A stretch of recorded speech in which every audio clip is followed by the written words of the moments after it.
So, hi my friends, this is Ate Dap. So, ito yung timeline ko nung nag-apply ako sa Canada. This video is intended for mga kaibigan kong high school lang ang natapos and then gustong mag-apply dito sa Canada, and then parang alanganin ang high school lang pagdating mo dito sa Canada kasi marami kang kakailanganing requirements para maging PR. So, ito, isi-share ko lang ito. Sana kapulutan nyo ng aral, kapulutan nyo ng inspirasyon kung ano ang dapat nyong gawin kung halimbawa ang natapos nyo lang ngayon is high school lang muna. So, itong sa akin, tingnan nyo. So, nung nagsimula akong mag-isip na mag-Canada ako, 18 years old ako, sabi ko, kasi marami kaming kapitbahay, di ba, na nasa Canada na, tapos sabi ko, pwede kaya yan sa akin? Ako doon dati wala akong opportunity na mag-college kasi walang panggastos. So, nung 18 ako, nagnani ako sa Manila. So, nag-alaga ako ng bata. Newborn talaga siya. Tapos, nung naging trabaho lang, kung ano-ano lang trabaho kong pwedeng gawin. So, nung 20 years old na ako, 23, sinubukan kong first time ko mag-abroad sa Doha, Qatar. So, nag-DH ako doon sa Qatar. So, nung 23 years old ako, 2 years ako doon. So, nung 2 years ako doon, trabaho sa bahay. Tapos, tinapos ko yung kontrata ko. Pag uwi ko sa Pilipinas, bumalik ako sa college. Nag-enroll ako. Kasi, di ba, yun eh, yung 2014. 2014 ako nagsimulang mag-enroll, tapos natapos ko siya 2018. So, ang 2018, yun yung anong tawag dito, gumraduate ako, tinapos ko yung 4 years course na yung education ang tinapos ko. So, ngayon, licensed teacher na ako. Tapos, hindi ako nagturo dahil nga, ang iniisip ko, ang unang salta mo sa pagpasok mo sa pagtrabaho sa pagiging guro ay kanang medyo maliit ang sahod ba? Medyo maliit ang sahod. Tapos ako gusto kong magpaaral ng kapatid. And then gusto ko sana subukan mag-apply din sa Canada. So yun. So gumraduate ako nito 2018, 30 years old na ako. So 23 years old nagdoha. Ito, nagsimula akong mag-aral 25, going 26 na. So nung gumraduate ako 2018, 30 years old na ako. So sabi ko, kung magtuturo ako sa Pilipinas, matatagalan ako makaipon kasi magpapaaral ako ng kapatid. So, kung magpapaaral ako ng kapatid, kailan ko pa susubukan kung mag-Canada? So, gusto mo mag-Canada kasi nga, di ba, malaki ang sahod, tapos marami kang benepisyong makukuha. So, kaya gusto ko lang subukan. So, wala namang mawawala kung susubukan ko. So, ang daming requirements na kakailanganin. So, nung September 2018, June kasi kami graduate 2018 June. So, pagka September, nag-take na ako agad ng exam. September, nag-board exam ako. Pumasa naman ako. So, while waiting, ang kasi noon, ang exam is September 30, tapos akala namin lalabas siya kaagad after 1 month. Pero hindi siya lumabas after 1 month. Lumabas siya 4 months. September, October, November, December. 3 months pala. 3 months siya lumabas. December 4. So, nung December 4 na yun, sabi ko, ang tagal pa nito ha. So, pumunta ako ng Davao City kasi sa amin, probinsya, Davao de Oro kasi ako. So, pumunta ako ng city, naghanap ako ng trabaho, nag-apply ako sa nag-call center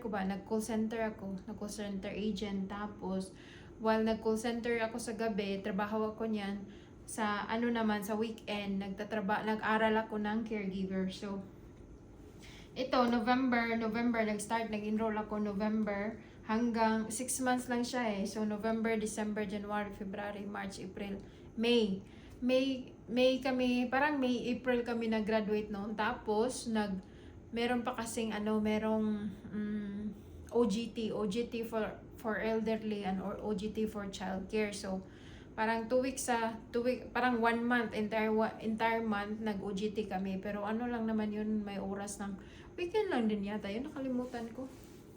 Meron kaming OGT noon. So or naka-leave ako noon. Parang nag-leave ako noon. So, hindi ko na tanan. Basta isang buwan kaming nag-OJT. So, nag-OJT kami ng 2 weeks for childcare and 2 weeks for elderly sa home for nakalimutan ko sa may Agdaw yun eh.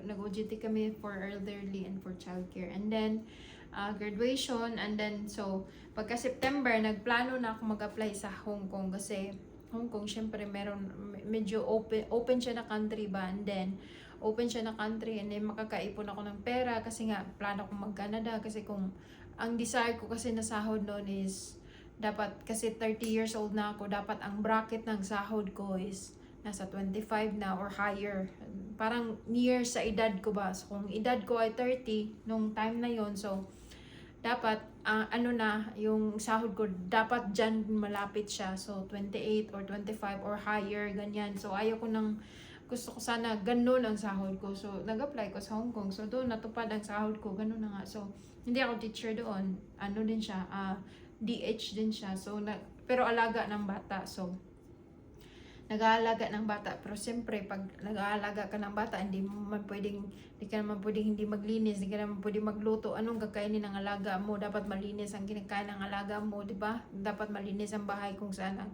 tirang alaga mo. So, ganyan ba? So, halo-halo. So, 2020, nasa Hong Kong na ako. Nag-start na ako ng application ko sa Canada. So, nag-start na ako na asikaso ng mga requirements ko, ng mga kakailanganin ko. Kasi, medyo, nung nag-search na ako ng agency doon sa Hong Kong, medyo malaki ang kailangan nila, malaking gagastusin mo. So, nagtiyaga ako na mag-research, ano bang documents na kakailanganin ko, anong requirements ko. So, nung mag-gather ko na lahat ang requirements ko, kompleto na lang, isa na lang kulang sa akin yung employer. Kasi, yung employer, hindi ko alam kung saan ko kukunin.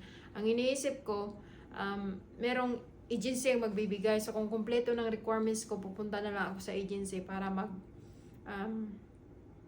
mag-apply ba, para makahanap ako ng amo. So, yun nga, nung nagpunta ako ng agency, sobrang laki ng gasto, sobrang laki ng perang kakailanganin ko. So, wala akong enough na pera nun kasi papaaral ako ng kapatid. So, nasa Hong Kong ako, nag-iipon ako, nagpaaral ako ng kapatid tsaka anak. So, ang inaral pa ng kapatid ko noon is yung seaman. Tapos nung seaman siya, tapos yung sumunod, after 2 years niya na, nasa second year na siya, sumunod naman ang nursing. So, ang pera ko noon, napunta sa pagpapaaral, ipon, tsaka, nung time na yun, nagkasakit pa si mama. So, ang priorities ng pera ko, doon talaga siya napunta. So, yun naman na may nag-message sa akin na pwede daw ako mag-DIY, pwede daw ako maghanap ng employer. So, doon ko na ay, pwede pala. So, nung naisip ko na pwede palang maghanap ng employer through DIY, na ako ang mismo maghanap. So, ako mismo mag-apply sa employer, pwede palang ganon. So, ganon ang ginawa ko. So, malaki ang save ko kasi ako ang nag-ayos, ako ang naghanap, ako ang naghanap ng employer, ako nag-ayos ng ang requirements ko. So, ganon. So, 2020, onwards niya, nagka-COVID, diba? So, na parang natingga yung application ko sa Canada. So, dito sa IRCC. Kasi nga, nag-slow ba, nag-cut back sila ng workforce. It's because of the COVID. So, sa Hong Kong, nag-stay ko nung 4 years and 5 months. So, after naman nun, February 2024, nag-flight na ako pa Canada. So, kung high school ka pa lang ngayon, try to go back sa college kasi nga, gagamitin mo rin siya. Kung halimbawa, plano mo talaga dito, kung may opportunity kang bumalik sa aral, maraming scholarship sa government, kailangan mo lang lumapit sa mga taong tamang lapitan, tamang kausapin mo para makatulong sa pag-aaral. Kasi free naman ang state colleges and universities. So, makakatulong yan sila basta porsigido ka lang. Ako din, working student din ako. So, working student ako, elementary, high school, and pagka-college na kasi, diba, free tuition. So, free tuition siya. And then, yun lang, parents ko ang ano sa akin sa allowance. So yun lang, no, I hope nakatulong ito sa'yo na kung high school ka man lang pa ngayon, kailangan mong increase kung plano mong magpunta dito. Kasi kung halimbawa high school ka lang rin dito na papasok ka dito, pwede, pero ang limited ba ang ano mo, na halimbawa process ka ng PR, kailangan mo kasi ng kailangan ng college degree, kailangan kasi may assessment kasi sa TOR mo. So yun lang po.